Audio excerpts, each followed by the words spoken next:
పని పవన్ గారు EMS academy founder trustee chairman. అంటే 13 years అయింది. దాదాపు మన ఈ సంస్కృతి స్కూల్ స్టార్ట్ చేసి 15 సంవత్సరాలు. ఇది స్టార్ట్ చేసినాక ఒక 2 years కి ఈఎంఎస్ అకాడమీ స్టార్ట్ చేసి ఇవాళ ఉమ్మడి తెలుగు రాష్ట్రాల్లో 575 స్కూల్స్ మన లాంటి స్కూల్స్ కి ఆయన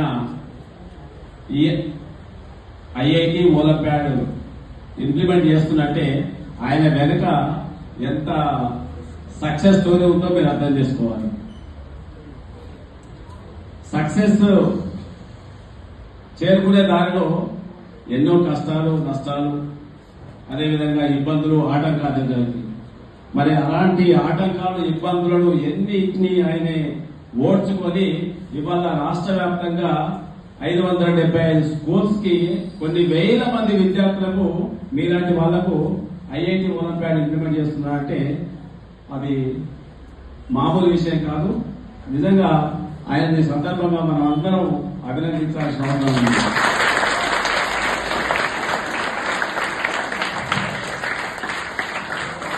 ఇంకా మీరు కూడా సక్సెస్ చేరుకునే దారిలో చిన్న చిన్న విషయాలకు మీరు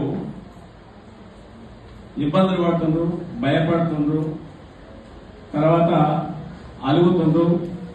ఒక మీ అమ్మ ప్యాకెట్ మనీ చేయలేదంటే అలుగుతారు, నాన్న సెల్ ఫోన్ చూడలేదంటే అలుగుతారు, బైక్ ఇవ్వలేదంటే అలుగుతారు. ఇవన్నీ మీ సక్సెస్ స్టోరీకి ఇబ్బందికరమైన ఆటంకాలు అన్నమాట.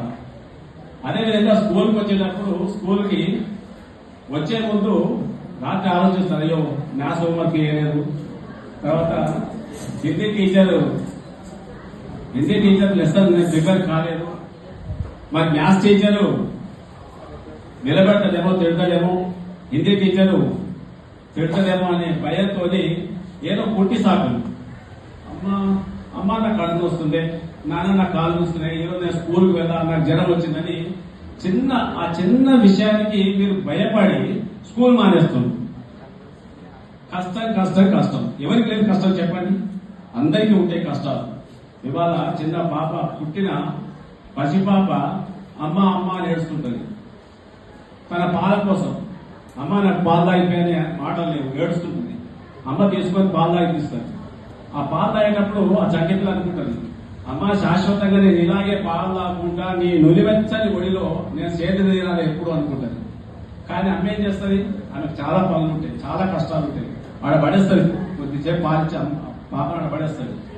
పడేసి ఆమెకి మళ్ళీ అంతకు ముందున్న పిల్లలకు పొద్దున్నే 5 గంటలకు లేచి వాళ్ళకి స్నానం చేయించి బట్టలు వేసి స్కూల్ బాక్సులు పెట్టి ఐరన్ బాక్స్ పెట్టి స్కూల్కి పంపిస్తుంది. మరి అమ్మ పడే కష్టాలు మామూలుగా లేవు కదా, ఇవన్నీ కష్టాలు పడుతుంది కదా. ఎవరికి లేవు కష్టాలు? మీ నాన్నకి లేవా కష్టాలు? మీ నాన్న రాత్రి పొద్దంతా పోయి పనిచేసి వచ్చి రాత్రి పడుకుంటాడు. పడుకునేసరికి ఆయన ఒళ్ళు నొప్పులు, ఏదో ఆరోగ్యం బాగలేక రకరకాల ఇబ్బందులు పడుతుంటాడు. ఆ ఇబ్బందుల్లో పాపం తెల్లారి ఒక్కరోజు పని మానేస్తారే అని అనుకుంటాడు. కానీ రెండో వైపు అతను ఆలోచించి భయపడతాడు, ఒక్కరోజు నేను పని మానేస్తే నా కుటుంబం వెళ్ళే పరిస్థితి లేదు, మరి నా కుటుంబాన్ని ఎవరు పోషించాలి అనే ఆలోచనతో తెల్లారి చేతగాకపోయినా, కాళ్ళు వచ్చినా, కడుపులు వచ్చినా, ఏది వచ్చినా అతనికి మీకోసం పనికెళ్తుంది. అష్ట కష్టాలు పడి పనిచేసి తిరుగుతున్నారు. ఆయనకి లేవా కష్టాలు? మీరు కేవలము ఒక్క స్కూల్కి వచ్చి టీచర్ చెప్పి చదువుకోమంటేనే మీరు ఇబ్బందులు పడుతుంటే, మరి వాళ్ళు రాత్రి పగలు అమ్మ నాన్న ఎంత కష్టపడాలి? అది అలా అర్థం చేసుకోవాలి కదా మీరు. మరి చిన్నపాటి హోంవర్క్ చేయనందుకు, లేకపోతే ఇంకేదో చిన్న కారణాల వల్ల మీరు పుట్టి సాకులు చెప్పి స్కూల్కి మానేస్తుంటే, అదే తరగతిగా మీ తల్లిదండ్రులు కూడా పనులు మానేసి హాయిగా ఇంట్లో పడుతుంటే మరి మీ కుటుంబ పరిస్థితి ఏం కావాలి? అవునా కాదా? కాబట్టి మీరు సక్సెస్ఫుల్ గా చేరుకునే దారిలో ఎలాంటి ఇబ్బందులు, ఆటంకాలు ఎదుర్కొన్నా ఇటువంటి చిన్న చిన్న విషయాలన్నీ మర్చిపోండి, కాన్సన్ట్రేషన్ పెట్టండి, బాగా హార్డ్ వర్క్ చేయండి. ఉదయం 5 గంటలకు లేవండి, మీ పనులు మీరే చేసుకోండి, అన్ని పనులు మీరే చేసుకోండి, సకాలంలో స్కూల్కి రండి. ఇవాళ మన టీచర్స్ ఉన్నారు, ఇంతమంది టీచర్స్ ఉన్నారు, వాళ్ళకి లేవా కష్టాలు? పాపం ఉదయం 5 గంటలకు వేసి అన్ని పనులు చేసుకొని వాళ్ళ పిల్లలకు బాక్సులు పెట్టుకుని వాళ్ళు బాక్సులు పెట్టుకొని స్కూల్కి వచ్చి ఉదయం 8 గంటల నుంచి సాయంత్రం 5 గంటల వరకు మీ అరిసే అరుపులకు, మీ బాధలకు, మీ ఇబ్బందులకు అన్ని ఇబ్బందులు పెట్టినా వాళ్ళ చదువు వాళ్ళ పొద్దంతా మీకోసం అరిచి గీపెట్టి మీకు మీ అభివృద్ధి కోసం, మీ డెవలప్మెంట్ కోసం, మీ ప్రోగ్రెస్ కోసం కష్టపడుతున్నారు. మరి వాళ్ళకి లేవా కష్టాలు? అందరికీ ఉన్నాయి. ఇవాళ ఒక డాక్టర్ ఉన్నాడు, డాక్టర్ లేవా కష్టాలు? డాక్టర్ అంతా మనం డాక్టర్ లేవా కష్టాలు? ఒకసారి మీరు ఉస్మానియా ఆసుపత్రికో గాంధీ ఆసుపత్రికో వెళ్ళి చూస్తే మీకు తెలుస్తుంది డాక్టర్లు పడే కష్టాలు. అక్కడ మనం గేటు ఎంటర్ అయితేనే దుర్గంధం వ్యాపిస్తుంది, మస్తు వాసన వస్తుంది అక్కడికి ఇక్కడికి. ఆ డాక్టర్ ఆ హాస్పిటల్లో పొద్దంతా ఉండి క్షతగాతులు అంటే యాక్సిడెంట్ అయిన వాళ్ళు, కాళ్ళు రెక్కలు తలలు పోగొట్టుకున్న వాళ్ళు, అదేవిధంగా గ్యాస్ ప్రమాదంలో మంటల ప్రమాదంలో పడి ఒళ్ళంతా కాలిపోయిన వాళ్ళు, అదేవిధంగా కుర్చీలో రకరకాల మన శారీరక బాధలతో ఎంతో మంది వస్తుంటారు. మరి వాళ్ళని ముట్టుకొని పట్టుకొని వాళ్ళకి ట్రీట్మెంట్ చేసి వాళ్ళందరినీ మంచిగా చేస్తున్నారు, ఆరోగ్యం చూస్తుంది. పొద్దంతా అక్కడే ఉంటారు, అక్కడే టీ తాగుతారు, అక్కడే భోజనాలు చేస్తారు. రోజు 8 నుంచి 10 గంటలు ఆ డాక్టర్లు పనిచేస్తారు. మరి వాళ్ళకి లేవా కష్టాలు? ఇవి కష్టాలు కదా? మరి మీకు ఈ చిన్న చదువుకోబట్టి మీకు ఇంత కష్టాలు ఏదైతే మరి వాళ్ళ కష్టాలు ఎవరికి చెప్పవు? మీరు అంటారు హీరో హీరో హీరో హీరో అని. హీరోల కష్టాలు లేవా? ఎవరు హీరోలు? డైరెక్టరు, అదేవిధంగా ప్రొడ్యూసర్.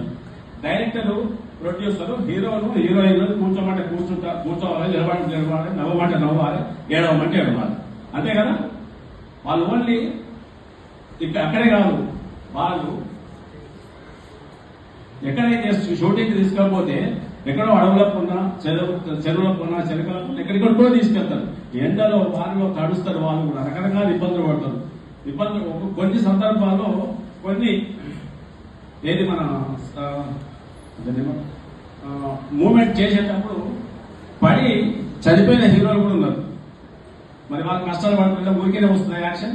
వాళ్ళు పొద్దు నుండి సాయంత్రం వరకు ఇంట్లో ఉన్నా బయట ఉన్నా ఎప్పుడు యాక్టింగ్ గురించి ట్రైనింగ్ అవుతూనే ఉంటారు.